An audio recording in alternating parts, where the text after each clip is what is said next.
Welcome to Mastering Sales Leadership, the podcast where today's top B2B revenue leaders share how they forecast, grow, and allocate resources in an unpredictable world. Each episode features candid conversations with CROs, sales executives, RevOps leaders, investors, and industry experts who reveal the strategies, frameworks, and lessons behind building high-performance sales organizations. From forecasting, risk, and pipeline quality to leadership, execution, and growth, we explore what actually drives results. Here is your host, Bill Kantor. Welcome, everyone, to the first episode of Mastering Sales Leadership podcast. I'm Bill Kantor.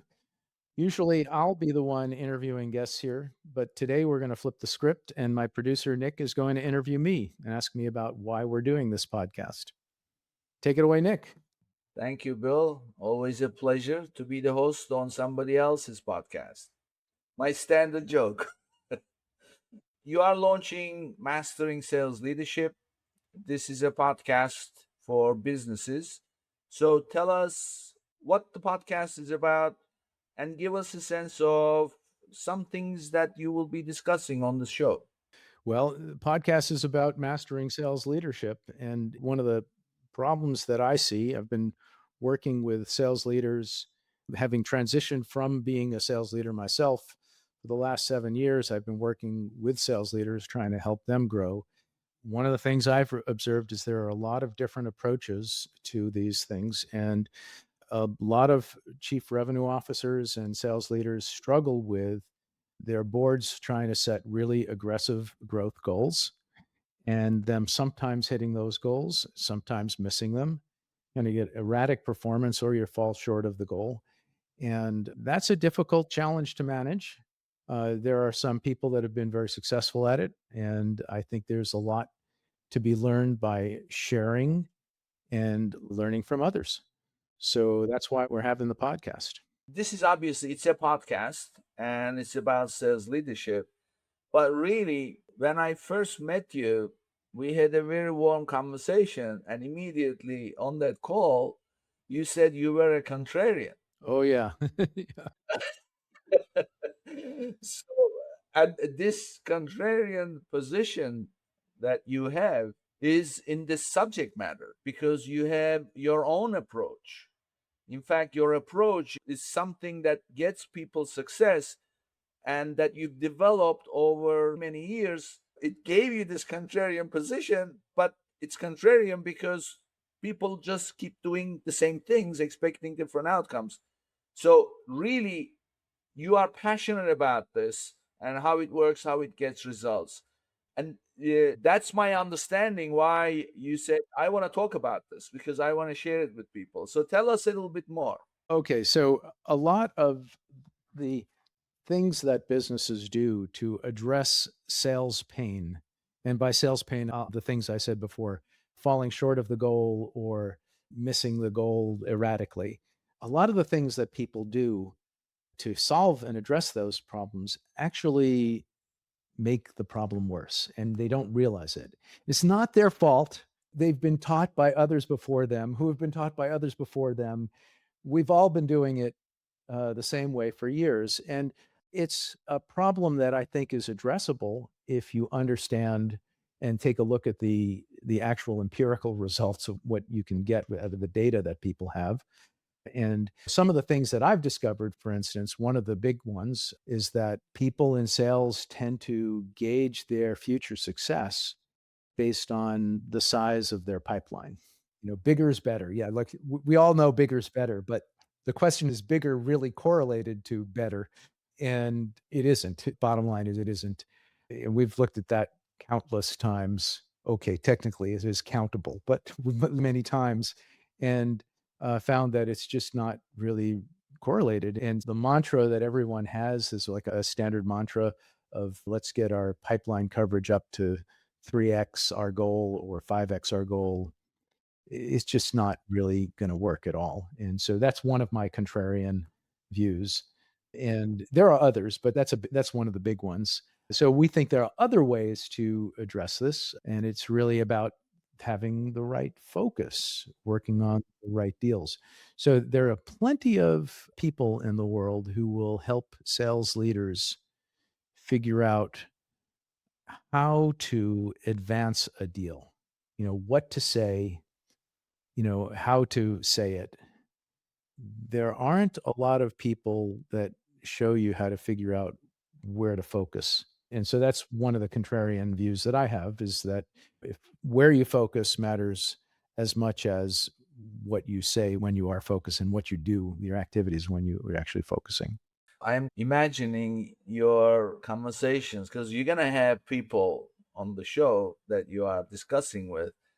I would love to be a spectator in that conversation because to me it's two intellectual gladiators going at each other putting views and then getting results, because that's what you are bringing to the table with these positions. That's right. It's not all about me correcting people. There's a lot that I have to learn as well. I've observed, as we've been lining up guests for this, a lot of chief revenue officers have been through some really substantial transformations of their businesses, moving from one sales model to another, one organizational model to another, and one pricing model to another.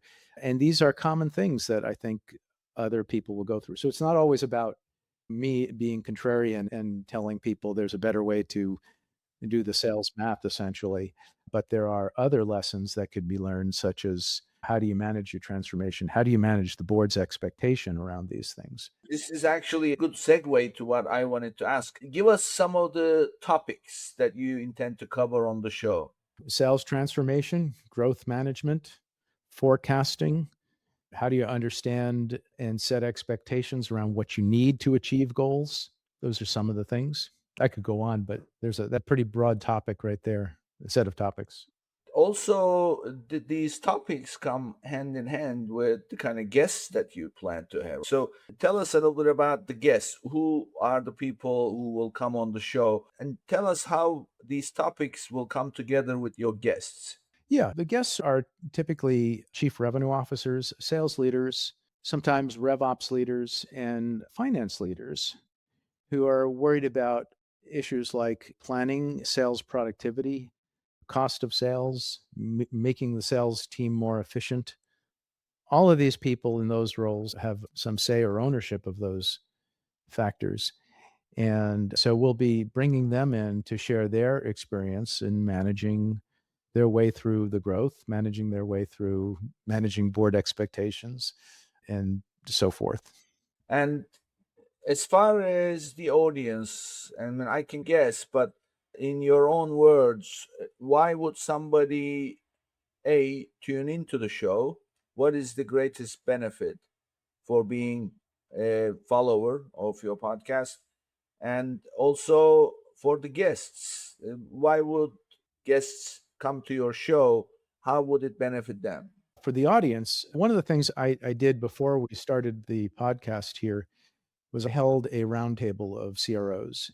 And I was at how all the common things that I had heard over the last 7 years, many of the common things, people were really interested in hearing about other people say it. One person, for instance, raised their hand, was brave enough to raise their hand and said, I nailed my forecast within pennies, basically, and got fired for it. And there were others that understood this issue and were struggling with it. That's an expectation setting issue. In that case, obviously, that didn't do the best job in setting expectations. It wasn't just about meeting the forecast. In that case, it was about missing the goal, obviously, because the forecast was obviously short of the goal. But that's just one example of something. There were many others of the topics that were discussed in the roundtable. People were really pleased and interested in hearing that other people have been through the same kinds of issues themselves, and just being able to talk with others and hear what others had, how others had dealt with it. So as a listener, just shared learning. It's about learning from others.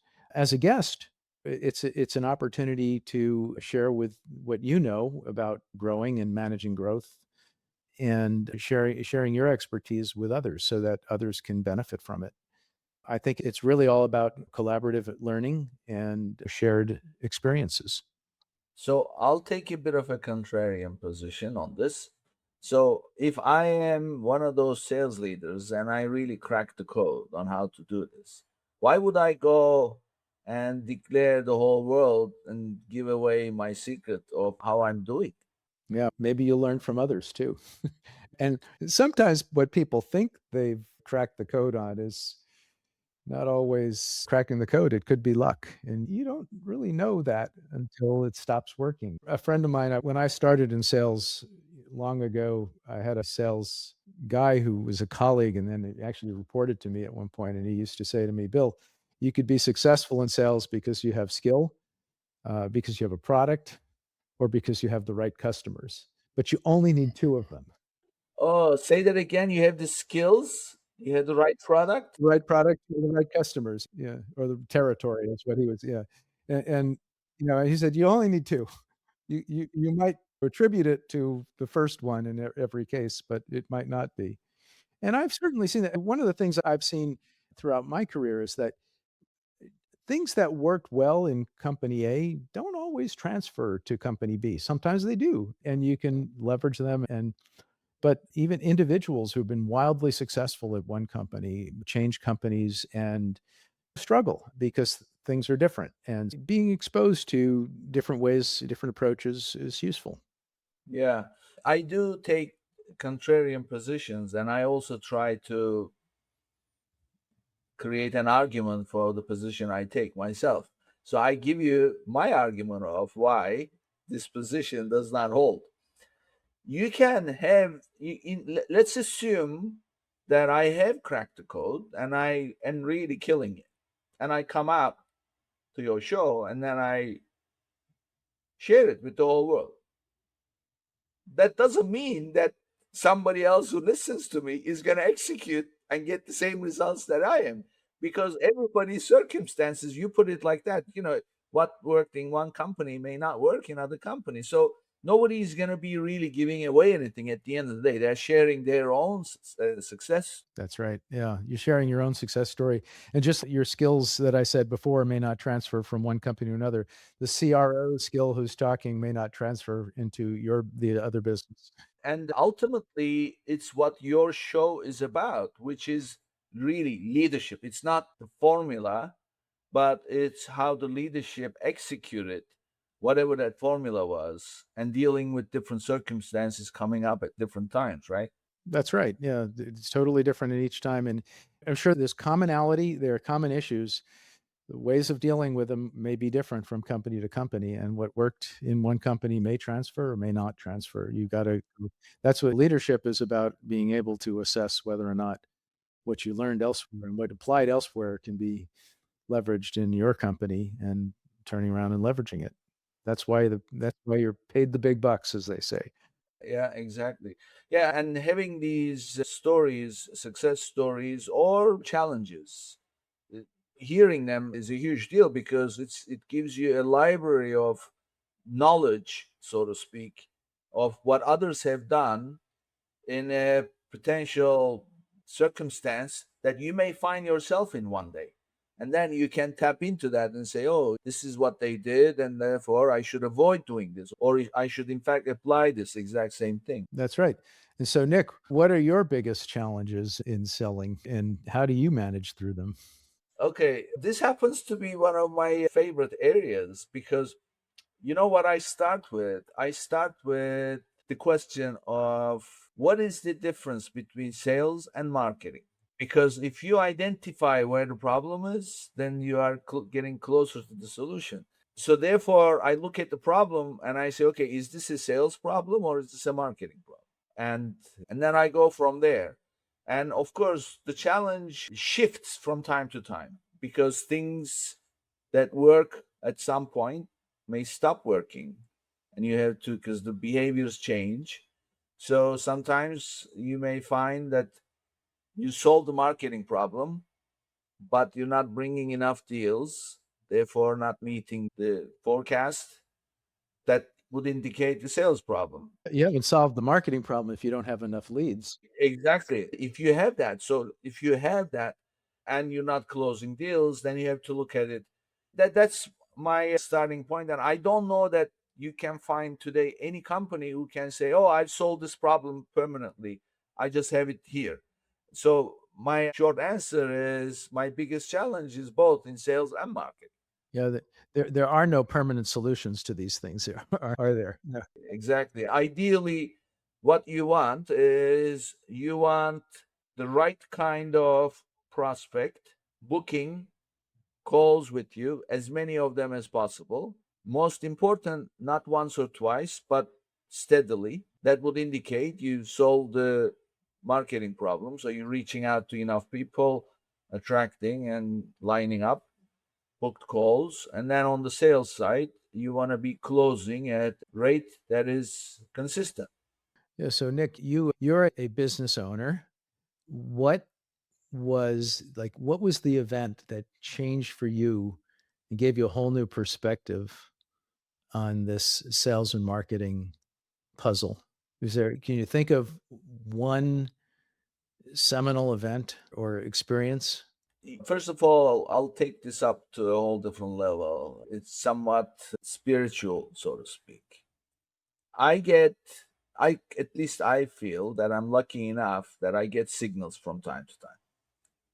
So in this case, that's what happened to me. And I tell you what those signals were that led me to a solution in the end. First of all, I hired someone to solve my sales process. 2 months of work yielded no result whatsoever. I fired the person. Just as I fired the person, I happened to pick a YouTube video. This is exactly the same night. And just came across randomly. Of course, YouTube brings the algorithm, shows me stuff that I'm interested in. You knew you were interested.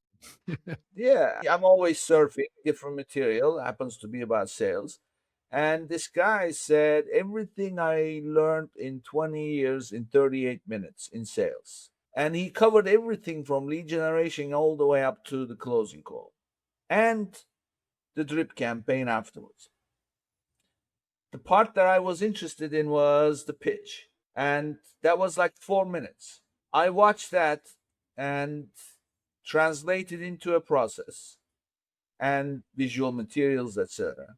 And at the same time, same night, I have this guy who is running ads on Facebook as a sales coach. I liked what he was saying, and same night I booked him. He had space the following day. He comes to the call. He applies the exact same pitch that I saw in the YouTube video, totally unrelated. So those three things came together, three events in almost one night, 2 days. And the following day, our closing rate went from 3% to 30%.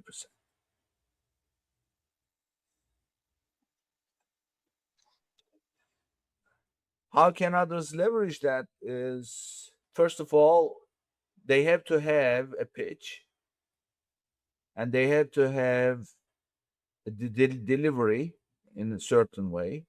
And that's what got me. And gentleman that I hired as a sales coach, he unpacked the whole thing. And yeah, we now have a put it this way, we now have a sales book, a playbook, we have a pitch, we have a presentation, and it's not even a pitch. It's about really understanding what the prospect is looking for and then delivering it in a way that is not selling, but it's pretty much educating. And then ultimately, if it's for them, then they'll go for it. But also, you have to ask for it. It's during the election campaigns. You say you have to ask for the vote. Don't just assume they like it and ask for it, and just stand up and say, "I'm asking for your vote," just like that. I can think of, since you're supposed to be interviewing me, I'll relate my experience of the same. my, I have a similar. We're always trained in sales that people buy for their reasons, not ours. And so I thought I knew what was going on, and it was really.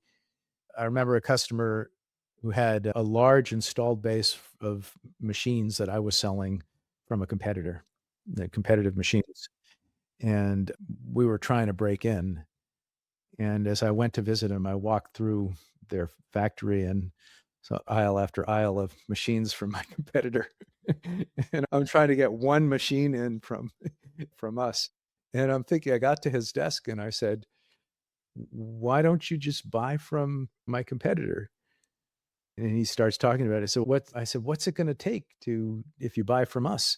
So I have to go in front of the president of the company and justify this this purchase because it's different. And I said, what if you buy from my competitor? He says, oh, I just sign a requisition and it gets done. And I said, is that good? He said, no, I don't want to go in front of the CEO. And so it probably didn't matter. We had to have capable technology. What he was getting out of it was something for him personally. And I remember thinking, that's what people mean when they say people buy for their reasons, not ours. That was a turning point for me. Yeah, yeah. Look, these things are everything, as they say, everything happens for a reason. So you asked me what was the event, and I gave you three things all happening at the same time.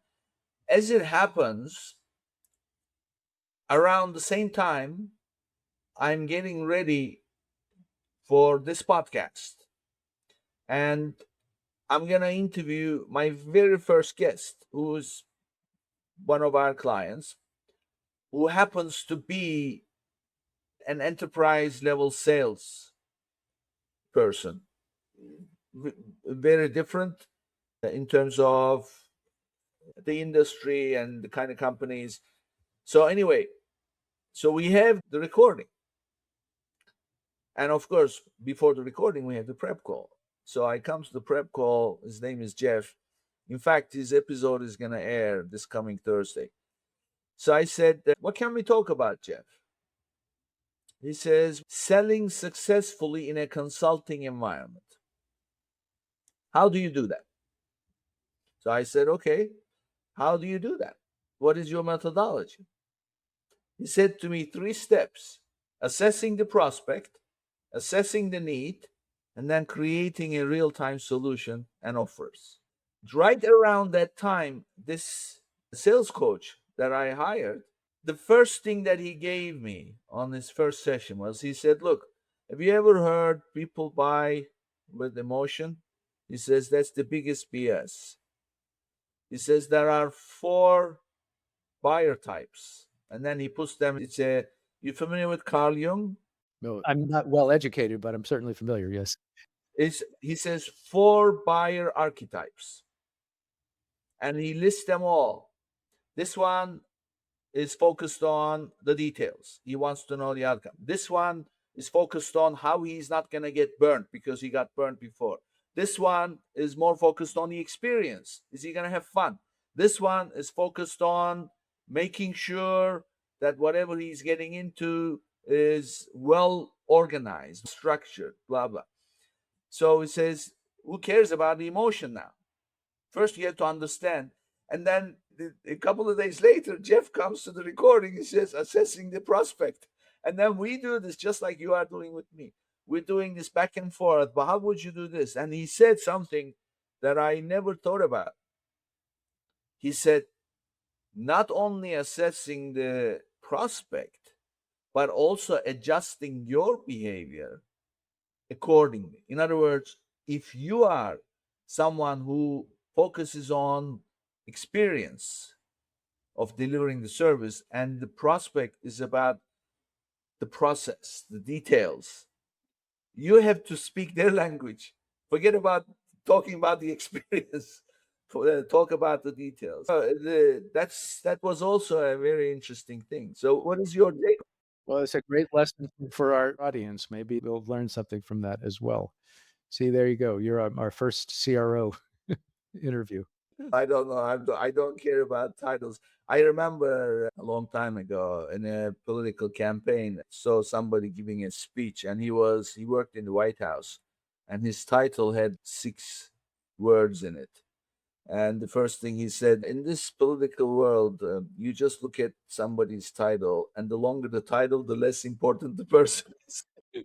Yeah, and if it has special projects in it, maybe. Yeah, yeah. So that is always like that. Okay, going back to your podcast, my deeper question is podcasting is obviously an expense in terms of both time and money. And it's not like one time. You have to do it all the time. Why are you doing this? I think there's a lot that people have to learn from others, and it relates to what we're trying to do as a company. We're trying to teach people how to be more effective. And it's not just the analytics that we offer. I think there's a lot of other elements to it as well. It's very much aligned with our business, which is sales effectiveness, sales productivity. And I think that there's a lot to be learned from the other folks that have been through the similar things to what you're going through now, but have already been through it. True. So tell us about your company. Oh, Funnelcast is a contrarian sales analytics business. As I said earlier, I was watching. I do my spin cycle ride every weekend. I do a few rides, and I queue up some videos to watch, and the ads come on in between, and somebody comes on and says, "Do this for 7 minutes a day, and you'll lose 40 pounds in 4 weeks." And stop doing all these things like cardio and blah blah blah. And I'm thinking that's what everybody's been taught, and I think that's what we're doing. We're telling people all the things that you've been taught to do are really not helpful. So our business is about unlike the ones I don't know if they have the data to prove it on the videos I was watching, but we are giving you the hard data to prove, how to be contrarian and be more effective at selling. And it's not do more work, it's do less work and it will be more effective. So it's not like we say do all these things and you can eventually maybe see some progress. We can show you before you even get started what the productivity improvement would be if you had adopted our methodology, which is really pretty simple to use. It's easier than what people are used to doing. So we're an analytics company that helps you. Put it bluntly, we use math to help you sell more. So if you believe in math and you believe that, and we can prove it, we can demonstrate it based on the prior history. And we've been doing this for about 7 years here with a variety of companies, mostly technology enabled service offerings or software as a service businesses and a few hardware businesses. There is no possibility of being in sales and not believing in math. So, that you can ultimately you have to write the check to pay the bills, right? Yeah, that's a good point. Yeah, and let me ask you this: how does having an accurate sales forecast help you pay the bills? Yeah, of course you can plan better. You can most important for a business, you can plan your expansion better because whatever you're gonna do is gonna have to be fueled somehow, and that fuel is your revenue that you generate. Yeah, okay. That's one answer. The contrarian answer is, yeah, you can focus on being accurate or you can focus on changing the outcome. And you got a choice. You can be accurate. If you want to be accurate, you're going to pick a low number and stop selling when you get there. It's really the only way to be accurate. And you can plan around that, but it's suboptimal because you'll be selling less. Or the contrarian view is you can't control precisely the outcome without reducing it. So exploit the fact that you have some agency in the outcome. And that's our mantra is you have control, maybe not total control. You have some control and some agency in it, and you should exploit that and try to essentially shift, as we say, shift the curve, which means shift the distribution of possible outcomes. You want to shift the curve to the right so that you're focused on a set of possible outcomes that's higher than where you start. And so we believe there's a trade-off between forecast accuracy and maximizing sales. You got to pick one. You can't get both.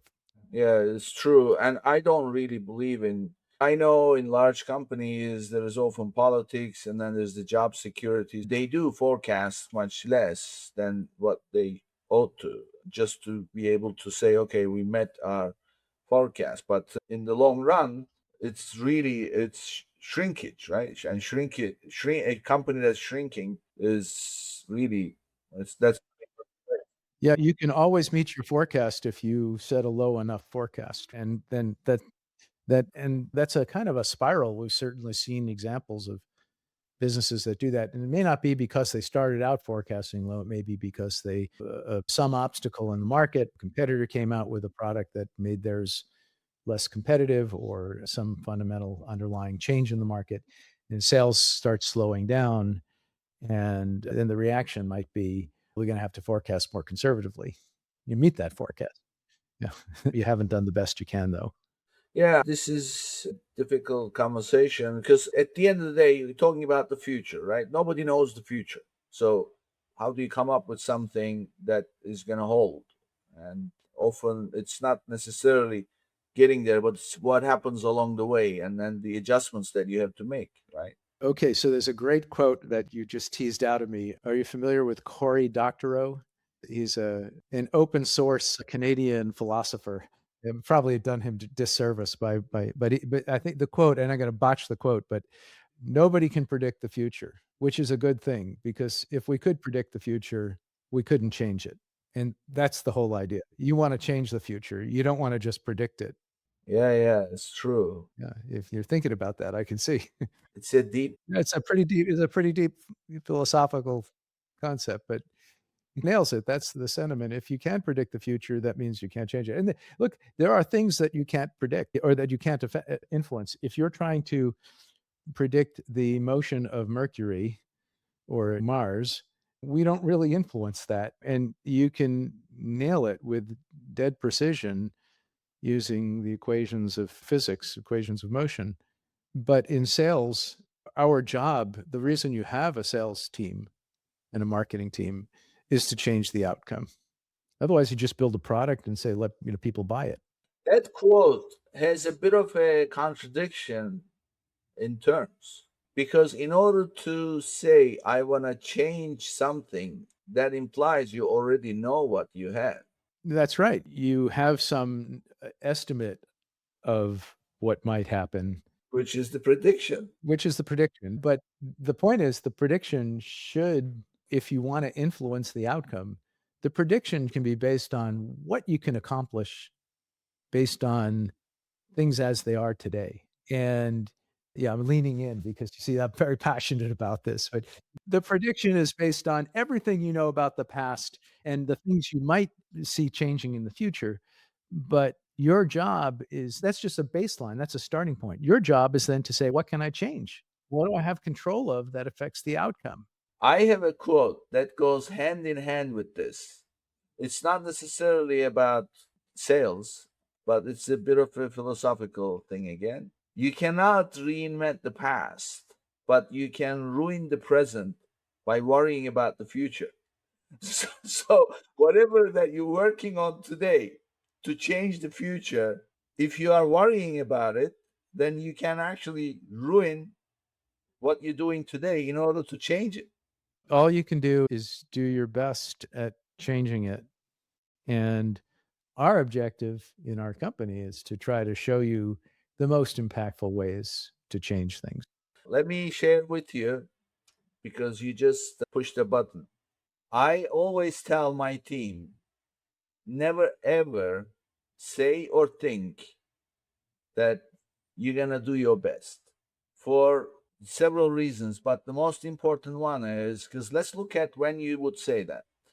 If you say that in future tense, I'll do my best, what else would you expect from someone? You are either hiring or someone who's joining you or whatever. I'm not going to do my best every day, but from time to time, I may do my yeah, it's not acceptable. Yeah. Yeah. Oh, you got to pay more for my best. Yeah. You want my best? That's, yes, it would cost you more. Yeah. It's taken for granted. You will do your best, period.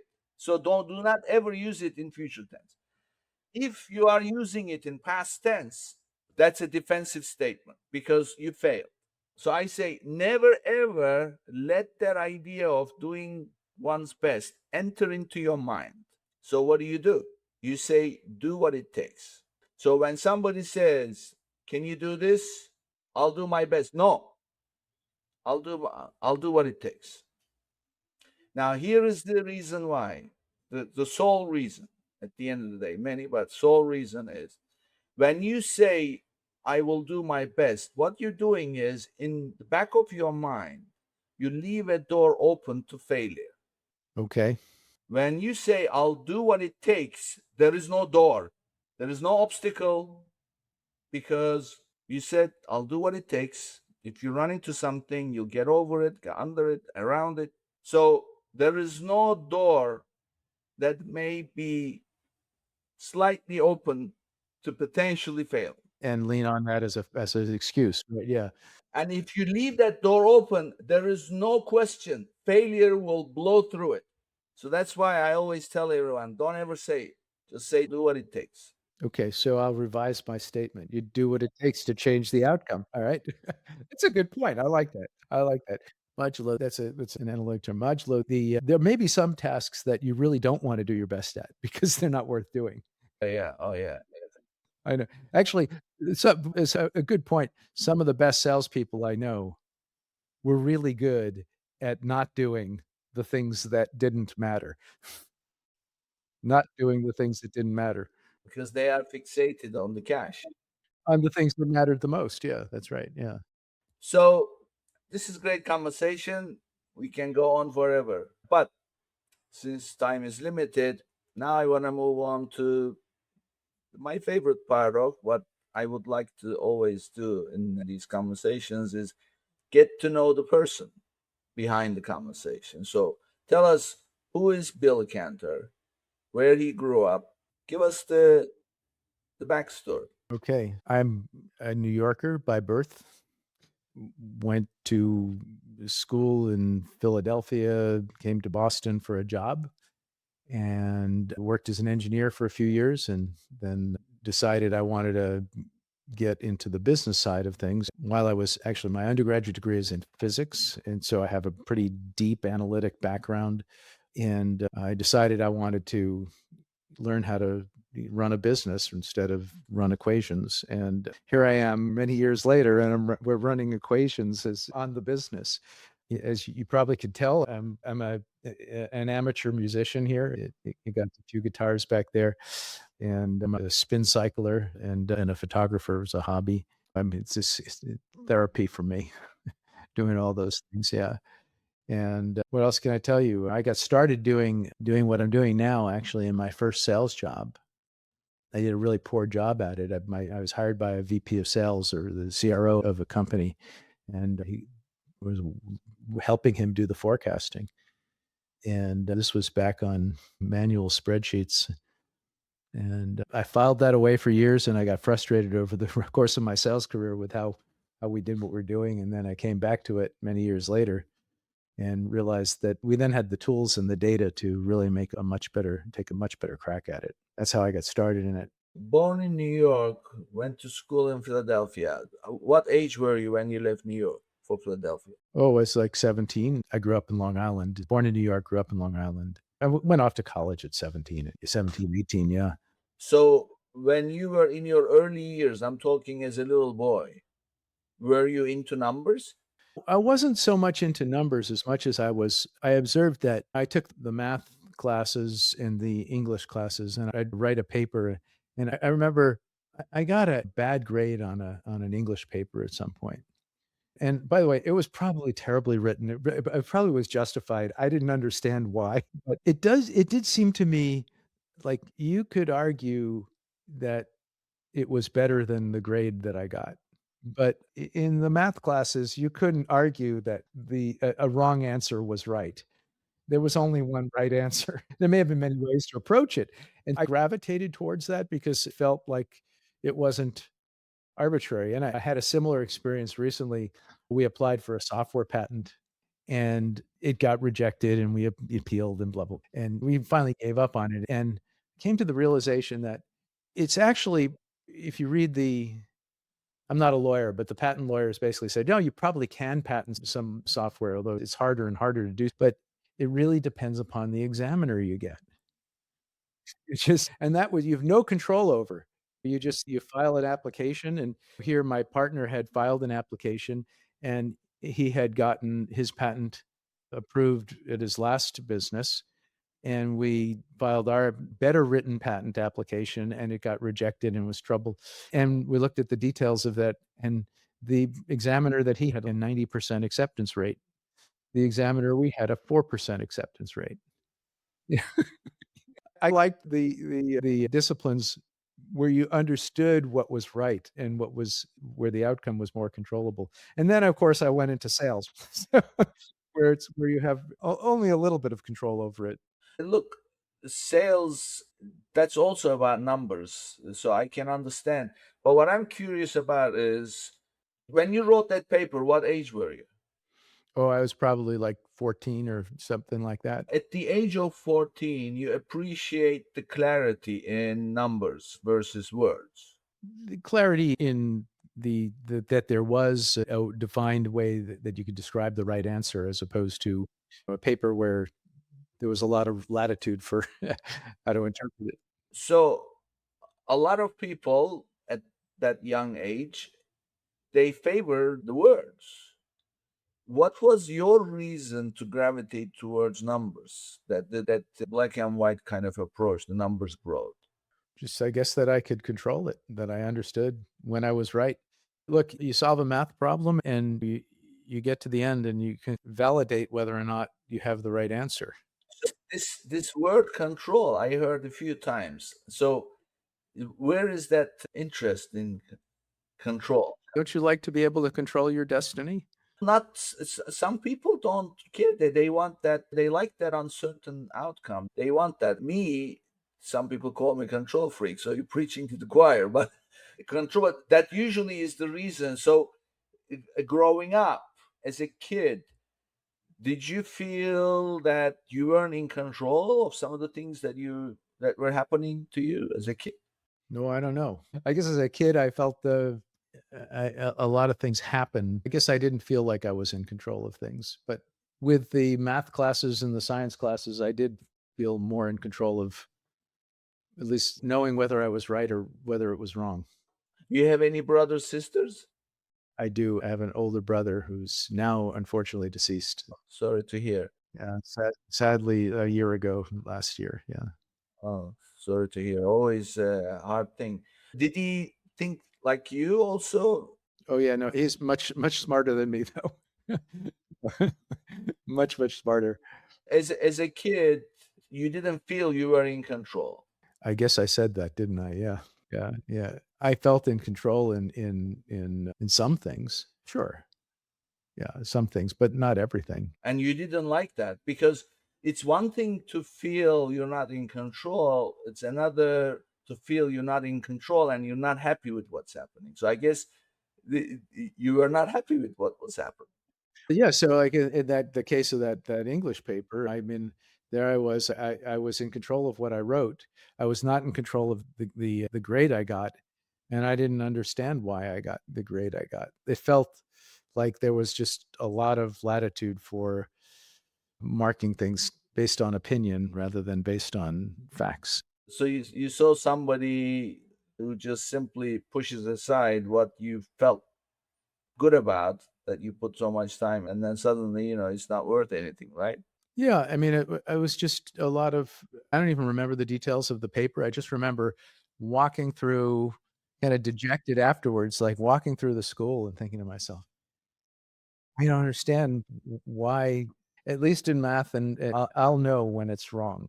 It's always fascinating what ends up happening. So my favorite question usually along these lines is, knowing what you know now in terms of what you do and your interest in it, can you remember the very first thing you did as a kid that resembles what you do today, or what led you to what you do today? I'm trained as a physicist originally. Physics is about building models of the world that and explaining what happens. The physics models are generally a lot better than the sales models, by the way. You can predict where the comet's gonna be, where Mercury's gonna be. You really don't have that kind of precision, and so, yeah, I would go back to what I did in high school. I gravitated towards modeling things because that was cool. You could predict what was gonna happen, and that's what we're doing on a different level and with less precision, of course. But it's a similar thing. Try to build predictive models that then there's an expression, a quote, famous quote from a statistician named George Box. His quote is, "All models are wrong. Some of them are useful." Yeah. I'll tell you, every model that we have, that anybody has, is wrong. Ours are, I think, are useful because of the way that the transparency with which you can see what's going on underneath and the recommendations it makes. I tell you the answer to that same question for me. I remember my first of all, my very first job ever out of college. I don't know anything about business, and I was given the responsibility to set up a computer system in this company, and they manufactured clothes, branded clothes. And I put the system together, but then the owner said, "Now you run it." Okay, that means inventory management, that means account receivable, payable. I don't know anything about all this. I know nothing. And he said, "Now you run it." The warehouse manager at the time, he coined the phrase because apparently that's what I was constantly saying. "You screwed up the system. You screwed up the system." So I was always focused on systems and processes. So today, anything I do, it's systems and process. And as an engineer, building architecture, doing all that. And I think back, so where did this come from? And I remember as a kid, those days, they had just invented Lego. But Lego was very expensive because it was a new toy and many variations. And my mother bought me a Lego replica, came in a box, except that this one was not those plastic pieces, but it was metal, little spanners, nuts and bolts, and little platforms that you would, my fingers would bleed putting those screws and bolts and nuts and then using those little spanners. But it was that engineering, that thing. And that's what ultimately pushed me in that engineering direction. All right. So how come the system kept getting screwed up by people? Was it because you built a fragile system, or was it because you didn't educate them how to use it? Or There are many reasons. Obviously, training, obviously, the quality of people. So those are usually the problems. There isn't enough training, and the quality of people is always low. Otherwise, it's either because of skills or capacity, or frankly, ethics, morals. So this is always the case, and people are just lazy. They had the wrong attitude, and I always say in hiring the right person, right? Well, you usually hire for skills and experience, and you fire for attitude. People problem is always the problem. It's not, it's just one of those things. And that's why having the training, the only institution that does a great job with people is the military, because otherwise people die. And as yet, nobody wants to be trained military. Anyway, that's my story. It's great conversation. I will just leave you with this thought for you to be thinking about.